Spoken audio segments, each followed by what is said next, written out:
আসসালামু আলাইকুম। Dream house আন্তর্জাতিক সংবাদে আপনাকে স্বাগত। শুরুতেই জানাবো আজকের গুরুত্বপূর্ণ আপডেট আন্তর্জাতিক সংবাদগুলোর শিরোনাম। প্রথমেই জানাচ্ছি ভয়াবহ অভ্যন্তরীণ সংঘর্ষে উত্তপ্ত পাকিস্তান। প্রাণঘাতী সহিংসতার পর তেহরিক ই লাব্বাইক পাকিস্তান দলকে নিষিদ্ধ ঘোষণা করেছে দেশটির পাকিস্তানি প্রশাসন। এরপর জানাবো পশ্চিম তীর দখলের বিল পাশ করেছে ইসরায়েলি পার্লামেন্ট। এতে ক্ষোভ প্রকাশ করেছে অন্তত 15টি দেশ। এদিকে লেবাননের বেকা অঞ্চলের সিরিয়া সীমান্তের কাছে ভয়াবহ ইসরায়েল বিমান হামলায় অন্তত 4 জন নিহত। স্থানীয়ভাবে বেশ কিছু ভবন মারাত্মকভাবে ক্ষতিগ্রস্ত হয়েছে বলে জানা গেছে।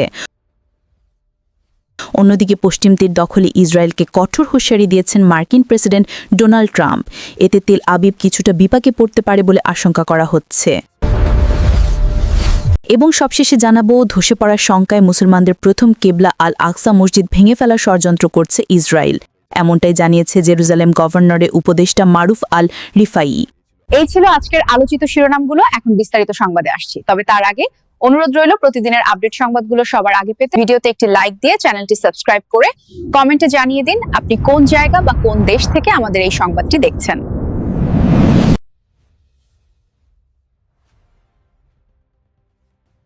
প্রাণঘাতী সংঘর্ষের পর টিএলপিকে নিষিদ্ধ করল পাকিস্তান। উগ্র ডানপন্থী দল তেহরিক ই লাব্বাইক পাকিস্তানকে টিএলপিকে নিষিদ্ধ করা হয়েছে। বৃহস্পতিবার এই সিদ্ধান্ত নেয় পাকিস্তানের প্রধানমন্ত্রী শেখবাজ শরীফের সরকার। এক প্রতিবেদনে এই তথ্য দিয়েছে ব্রিটিশ বার্তা সংস্থা রয়টার্স। সর্বসম্মতিক্রমে নিষেধাজ্ঞার অনুমোদন দেয় মন্ত্রিসভা। দলটির বিরুদ্ধে সন্ত্রাসী ও সহিংস কর্মকাণ্ডের অভিযোগ আনা হয়। কয়েকদিন আগে ইসরায়েল বিরোধী বিক্ষোভে অংশ নেয় টিএলপি সদস্যরা। এতে নিরাপত্তা কর্মীদের সাথে দলটির সদস্যদের সংঘর্ষে কমপক্ষে 5 জনের প্রাণ যায়। ধারণা করা হচ্ছে এই ঘটনা ঘিরেই নতুন করে নিষেধাজ্ঞায় পড়ল দলটি। এদিকে অসাংবিধানিক আখ্যা দিয়ে নিষেধাজ্ঞা প্রত্যাখ্যান করেছে সহিংস রাজনৈতিক গোষ্ঠী টিএলপি। এর আগে 2021 সালেও সহিংস বিক্ষোভের জড়ে ইমরান খানের সরকার টিএলপিকে নিষিদ্ধ করে, যদিও নির্দিষ্ট শর্ত সাপেক্ষে 6 মাসের মধ্যেই নিষেধাজ্ঞাটি প্রত্যাহার করা হয়।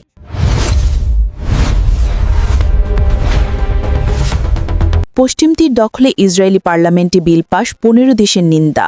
সম্প্রতি ফিলিস্তিনের অধিকৃত পশ্চিম তীরকে আনুষ্ঠানিকভাবে নিজেদের ভূখণ্ডে অন্তর্ভুক্ত করার বিল প্রথম ধাপে পাশ করেছে ইসরায়েলি পার্লামেন্ট। এক বিবৃতিতে তেল আবিবের এই পদক্ষেপের তীব্র নিন্দা জানিয়েছে আরব ও ইসলামিক বিশ্বের 15টি দেশ।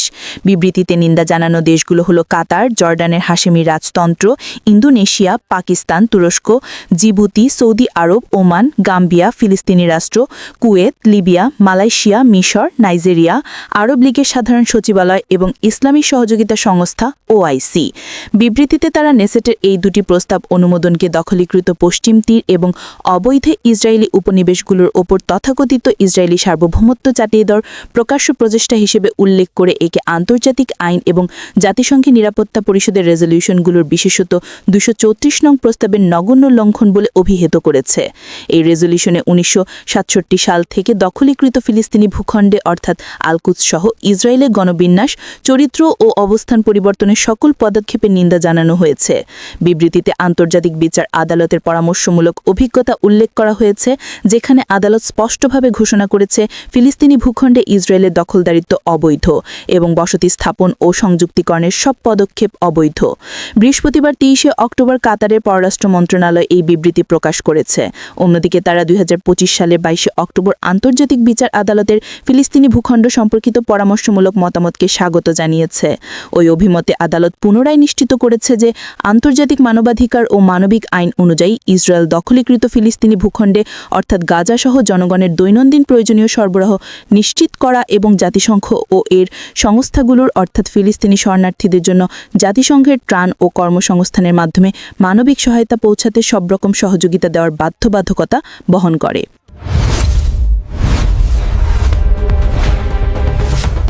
লেবাননের পূর্ব ও দক্ষিণাঞ্চলের বেকা অঞ্চলের সিরিয়া সীমান্তের কাছে পূর্ব পার্বত্য এলাকায় একাধিক ও তীব্র বিমান হামলা চালিয়েছে ইসরায়েলি বাহিনী। হামলায় অন্তত 4 জন নিহত হয়েছেন। স্থানীয় সময়ে বৃহস্পতিবার এই হামলা হয় বলে জানিয়েছে দেশটির স্বাস্থ্য মন্ত্রণালয়। খবর আল জাজিরার। মন্ত্রণালয় জানায় পূর্বাঞ্চলে পার্বত্য এলাকায় চালানো হামলায় প্রাথমিকভাবে 2 জনের মৃত্যুর খবর নিশ্চিত হলেও এরপর আরও 2 জনের মৃত্যুর কথা জানা যায়। এদিকে লেবাননের এক রিপোর্ট বলেছে হামলায় অন্তত 4 জন নিহত হয়েছেন, তবে তারাও 2 জনের মৃত্যুর কথা নিশ্চিত করেছে। এর ভিত্তিতে মৃতের সংখ্যা বাড়তেও পারে। লেবাননের স্বাস্থ্য মন্ত্রণালয় এক বিবৃতিতে বলেছে, হামলার তীব্রতার কারণে মৃত্যুর সংখ্যা বাড়তে পারে। পাওয়া যায়। পরে দক্ষিণাঞ্চলের নবাতিয়ে এলাকার কাছে পৃথক আরেক হামলায় আরও 2 জন নিহত হয়। লেবাননের স্থানীয় গণমাধ্যম জানিয়েছে, ইসরায়েলি যুদ্ধবিমানগুলো বেকা অঞ্চলের সিরিয়া সীমান্তের কাছে পূর্ব পার্বত্য এলাকায় একাধিক ও তীব্র বিমান হামলা চালায়। নিহতদের মধ্যে একজন বয়স্ক নারীও আছেন। লেবাননের উত্তর পূর্বাঞ্চলের হারমেল পর্বত এলাকায়ও 2টি বিমান হামলা চালিয়েছে ইসরায়েল। ইসরায়েলি সেনাবাহিনী জানিয়েছে, তারা পূর্ব ও উত্তর লেবাননের সশস্ত্র গোষ্ঠী হিজবুল্লাহর সঙ্গে সম্পর্কিত স্থানগুলোতে আক্রমণ করেছে। বিবৃতিতে বলা হয়েছে, তারা এই অঞ্চলে বেশ কয়েকটি সন্ত্রাসী লক্ষ্যবস্তুতে আঘাত করেছে, যার মধ্যে রয়েছে হিজবুল্লাহ জঙ্গিদের প্রশিক্ষণের জন্য ব্যবহৃত একটি শিবির। হিজবুল্লাহর পক্ষ থেকে তাৎক্ষণিকভাবে কোনো মন্তব্য করা হয়নি।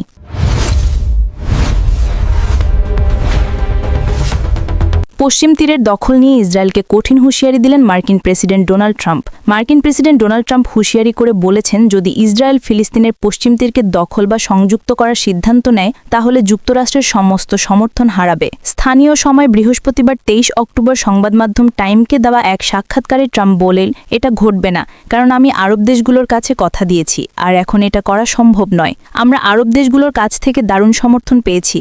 যদি এটা হয়, তাহলে ইসরায়েল যুক্তরাষ্ট্রের সমস্ত সমর্থন হারাবে। ট্রাম্প জানান, তার নেতৃত্বে মধ্যপ্রাচ্যের পরিস্থিতি উন্নতির দিকে যাচ্ছে। তবে তারপর যদি এমন কোনো প্রেসিডেন্ট আসেন যিনি তার মতো সম্মান আদায় করতে ব্যর্থ হন, তাহলে সবকিছু ভেঙে পড়তে পারে।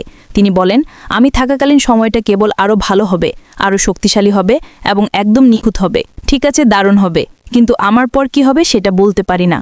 জানো তো, খারাপ প্রেসিডেন্টও আসতে পারে। যদি খারাপ প্রেসিডেন্ট আসে, তাহলে সবকিছু খুব সহজেই শেষ হয়ে যেতে পারে, কিন্তু তারা যদি প্রেসিডেন্টকে সম্মান করে, তাহলে দীর্ঘমেয়াদী সুন্দর শান্তি প্রতিষ্ঠিত হবে। এর আগে গত সেপ্টেম্বর মাসে ট্রাম্প জানিয়েছিলেন, তিনি জর্ডান নদী পশ্চিম তীর দখল বা সংযুক্ত করার অনুমতি ইসরায়েলকে দেবেন না। সংবাদ মাধ্যম অ্যাক্সিওস সূত্রের বরাতে জানিয়েছে, হোয়াইট হাউস নেতানিয়াহুকে স্পষ্ট জানিয়ে দিয়েছে, মধ্যপ্রাচ্যের সংঘাত অব্যাহত থাকলে ইসরায়েল আন্তর্জাতিকভাবে আরও বেশি বিচ্ছিন্ন হয়ে পড়বে।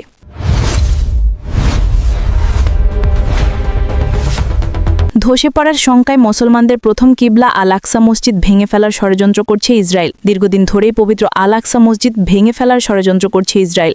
পরিকল্পনার অংশ হিসেবে মসজিদের আশেপাশে খনন কাজ চালাচ্ছে দখলদাররা। এমন ঘটনায় ঐতিহ্যবাহী এই মসজিদে ধসে পড়ার শঙ্কা তৈরি হয়েছে। সম্প্রতি ফিলিস্তিনি সংবাদ সংস্থা ওয়াফা এজেন্সিতে দেওয়া সাক্ষাৎকারে এমনটাই জানিয়েছে জেরুজালেম গভর্নরেটের উপদেষ্টা মারুফ আল রিফাই।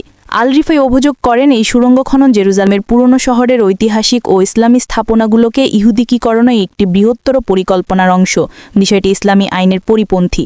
তিনি ব্যাখ্যা করেন, সুড়ঙ্গগুলো ইসরায়েলি কর্তৃপক্ষ সিটি অফ ডেভিড নামে ডাকে, ফলে এখানে একাধিক পরিবর্তন আনতে চাচ্ছেন তারা।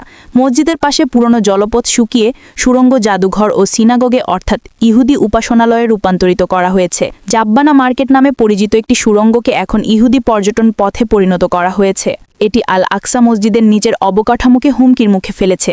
জেরুজালেম প্রশাসন জানায়, ইসরায়েল ধর্মীয় গল্পগাথার অজুহাতে ওই এলাকায় নতুন করে দখল বাস্তবতা তৈরি করছে, যাতে করে ফিলিস্তিনি উপস্থিতি মুছে ফেলে বসতি স্থাপনকারীদের আধিপত্য প্রতিষ্ঠা করা যায়। পাশাপাশি এটি মূলত পুরনো জেরুজালেমের আরব ইসলামী চরিত্র মুছে ফেলার একটি পরিকল্পিত পদক্ষেপ। আন্তর্জাতিক তদারকির আড়ালে গোপনে বা আধা গোপনে এই খননগুলো হচ্ছে, ফলে বিষয়টি আল আকসা মসজিদের স্থাপত্যিক স্থিতিশীলতাকে দুর্বল করার হুমকি দিচ্ছে। বিশ্লেষকেরা মনে করছেন, এই প্রচেষ্টা জেরুজালেমকে একটি ইহুদি শহর প্রমাণ করার ইহুদিকীকরণ প্রকল্পের অংশ।